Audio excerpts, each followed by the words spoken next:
Hey, welcome to Davita's Stampin' Spot. I hope you're seeing this live. Trying to see if I can get it to work again. It's been giving me grief. I just spent quite a bit of time trying to get live on Facebook and it still wouldn't work. So we're going to go back to doing it this way. I had a really fun project that the ladies liked at class on last week. And so I wanted to share that with you. So let me switch the camera around and we'll get started. You saw my messy room in the background. I still haven't cleaned up. This is a piece of white cardstock, and I used the Changing Leaves embossing folder. Isn't that gorgeous? We're going to use that. This piece is actually 4.5 by, or 4 1/4 by 5.5, and we're going to cut it down, and I'll show you why.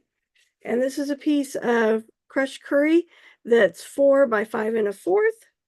And then I have a white piece that's that same size, 4 by 5 1/4. And then our regular card base, it's 5.5 by 8.5. And I scored it at half. So when we had a team shoebox swap in July, my friend Diana brought this technique for everybody. And I just thought it was really fun. And I wanted to share it with you guys. So I'm grabbing some crushed curry, some pumpkin pie, a little bit of cherry cobbler, and I'm going to use a little bit of old olive, and I may throw in a little bit of Cajun craze. We'll see. And what I'm going to do is normally we would do stuff on the raised side. You can see the leaves are popped up, but we're going to do the debossed side. So it's the side that's down. I have a little tiny piece of black fuzz there. All right, so I'm going to start with my pumpkin pie. I'm using my glass mat so I can reuse my ink, and I'm going to color the inside of the leaves. And I'm not going to worry about getting outside the lines. Isn't going to matter. And I will show you why as we go. So we had a really fun time at class last week. We had to move it because I thought maybe I had the flu, but Kent and I decided it was food poisoning the week before. So they were gracious enough to wait and come a week later because I didn't want to share it if it was the flu. And like they said, they really didn't want me teaching the class if I wasn't feeling good either. You should have received my save the date email. I've got a lot of things coming up, and I'm probably going to add a couple more. All right, so fill that in with the red. Let's do just a little bit of green for those leaves that haven't changed color yet. You can see I didn't go off the edge first, and I got kind of a glob there. Color that leaf in just a little bit darker. The fun thing with this technique is that you can go outside the lines and it doesn't hurt. It doesn't cause a problem because we're going to cover it up. It was interesting when we did this. Friday, it was Teresa and Linda that were here. And Linda did hers lighter, which was per my advice. I told her, less is more. You can always add more, but you can't take it away. And then Teresa went with it darker. And it was interesting to see how different it looked by lighter and darker. So let's see here if we can add just a little more color. I think this is an awesome technique for the fall. I think fall leaves are always so fun to color. Let's see this.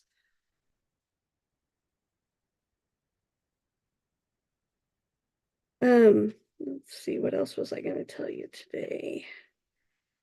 I'm back to school, so those of you that got my email saw that my classes and stuff are kind of all over the place trying to get them in. That's the only bad thing about working ball games is trying to fit in Stampin' Up too. But you know me, I try to find a way to make it work. Here's my yellow. All right, so what I've done is I've colored all the leaves on the side that it goes down. Okay, so the embossing portion is below the cardstock. Okay, so it went down. All right, I'm gonna close these and get them out of the way. I don't really know what the name of this is, so if somebody in the comments, you know what the name of it is, please share it. I appreciate that. Closing these because I tend to get ink where I don't want it. Well, I should have stamped one other thing. Oh well, we'll go back and get it. All right, I'm gonna grab a chamois here, wipe off my ink. Do you have your glass mat? You know you can get it now, even if you didn't join my team. They have them for sale. All right. Now what I'm going to grab is my black Memento ink. Should have brought a towel in with me and I didn't. All right. Maybe it'll help hold it in place. You're going to take your Memento black. You're going to start off the edge and you're going to drag it across the image. Look at that. Isn't that cool? Look at that. And this is just very lightly. And this is what Linda did. She started real light and she just kept, she drug it just like that. So some of that color came through. Teresa, on the other hand, just kept going so that the black got darker and darker.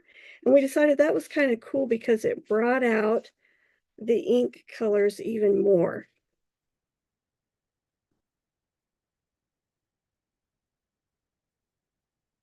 Look at that. Isn't that fun?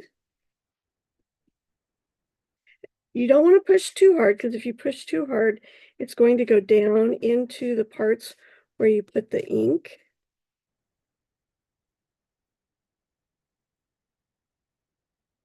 I guess you could always take a blending brush and kind of add some down there too. Of course, it's the amount of black you get is going to be dependent on how inked your black is as well. All right, now look at that. Isn't that gorgeous? Look at that. I love it. Like I said, I called it debossing, debossed ink with leaves on my instruction sheet for the ladies because I wasn't really sure what to call it. I love using the glass mat because I'm not wasting paper all the time. At class, of course, I only have one glass mat, so I can't use the glass mat out there, and so we're always having to throw paper away. All right, now I'm going to grab my paper trimmer.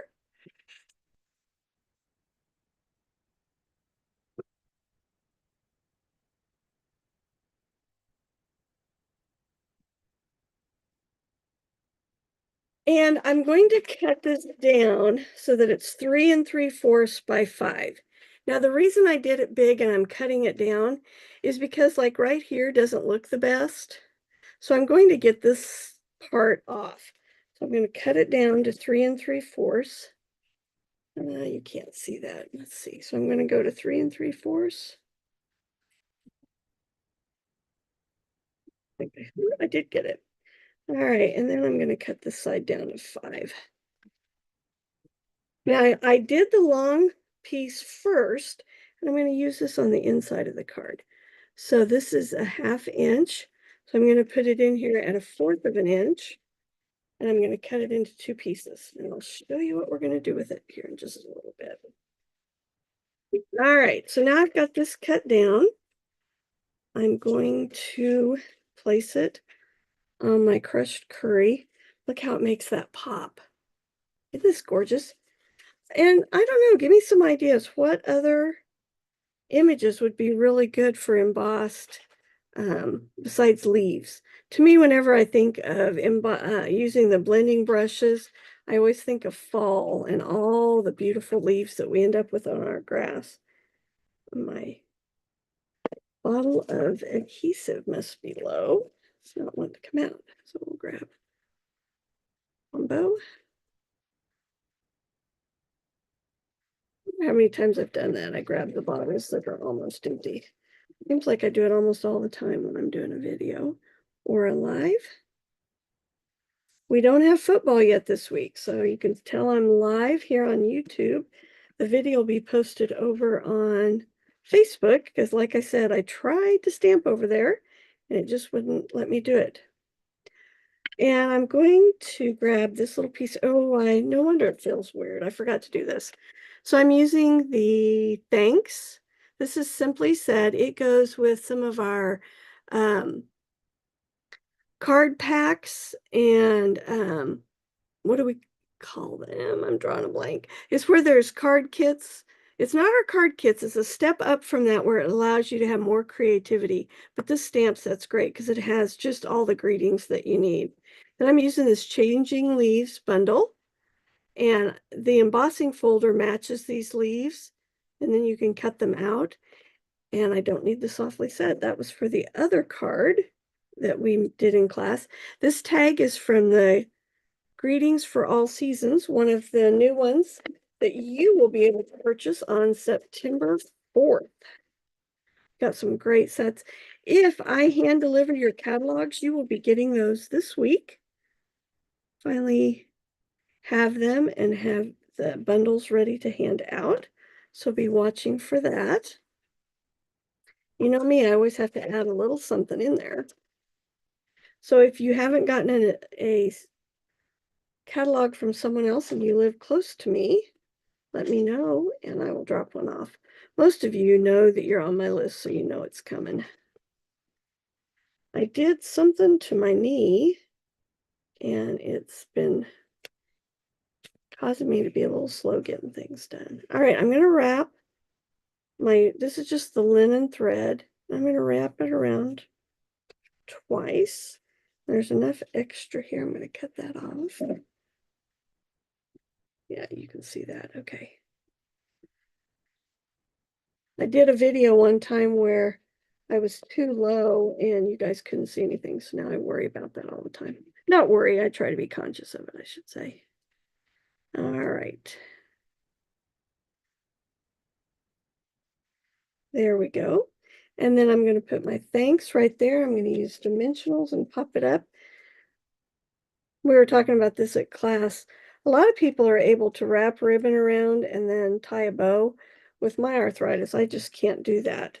So I always cheat, and I'll show you how. So I wrapped my ribbon around. If you guys have been with me for any period of time, you already know this.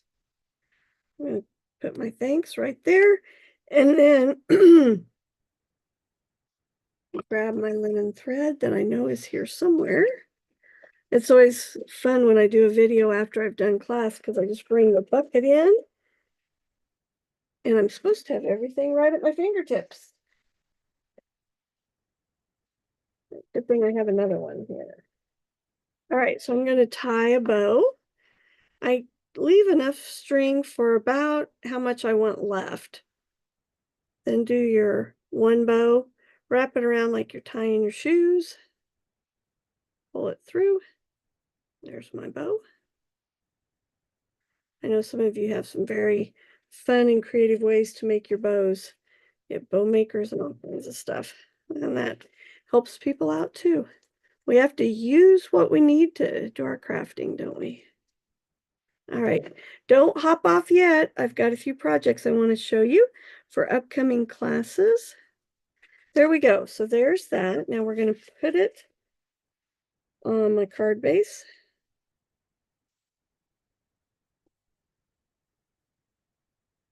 I'm looking for my bone folder. Oh, here it is. Boy, if you live here in the Kansas City area, I hope you're hiding inside today. I told Ken it was so hot when I came out of school today, and I hadn't cracked the windows like I usually do. So hot in my car that the keys in the ignition were very, very hot to touch by the time I got home, just because the steering column was so hot. All right, so there's the front of the card. Got too much glue there. Here's the first one I did. Now look at the difference. See how it looks if you just gently swipe it across or if you add more black. I think both look good. So in the comments, let me know which do you like better, darker black or lighter black. All right, and then for the inside, let me show you my little trick that I did. I took these two pieces that I cut. I got adhesive on my fingers. I cut my paper crooked. All right, let's see if we can figure this out. Here we go. Like that. Isn't that fun? Just a little something different, and you're using your scraps. So I'll glue those down.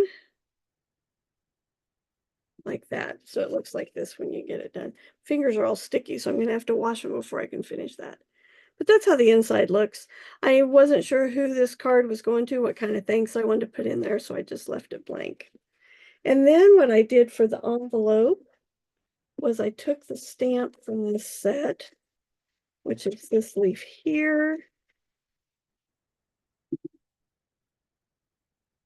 Put it on a block. And I'm going to use my blending brushes. We're just going to add a little bit of ink, see if I can get enough out of these. So I want to show you, if you're on my email list, you should have gotten the email here towards the end of the day. I worked on it at school today. I don't know if that's going to be dark enough. We'll see. I'm afraid it was too light. Let's see here. Oh, it did turn out. It's a little bit light, but that'll work. And that's just taking the extra ink that are in my blending brushes for my envelope. All right, so let me show you the cards that are going to be next week already, because it's going to be the first week of September. This is, I call it the quilt technique. We're going to do this. Then we're going to do some bleaching. This is actually the simple card. So we're going to bleach that piece. And then this one, I bleached it and then I sponged ink over the top of it to give it a really different look. So you can see here, there's just a little bit of the ink on the side there, and I left this really open. So we're going to play around with that. I think it's going to be really fun. So these are the cards for the technique class next week. It's actually 2 techniques. I don't think I've hardly ever done that before. And then let me show you this. This is a 8x8 frame. No, I lied. 6x6. Yeah, let's see. Nope, it is 8x8. So here's this 8x8 frame. This is using one of the wreath kit from our kit collection. And I was showing this to the ladies at the class on Friday, and they suggested putting a Bible verse or a quote where that butterfly is. So you'll find an email that went out today with all the details on this class.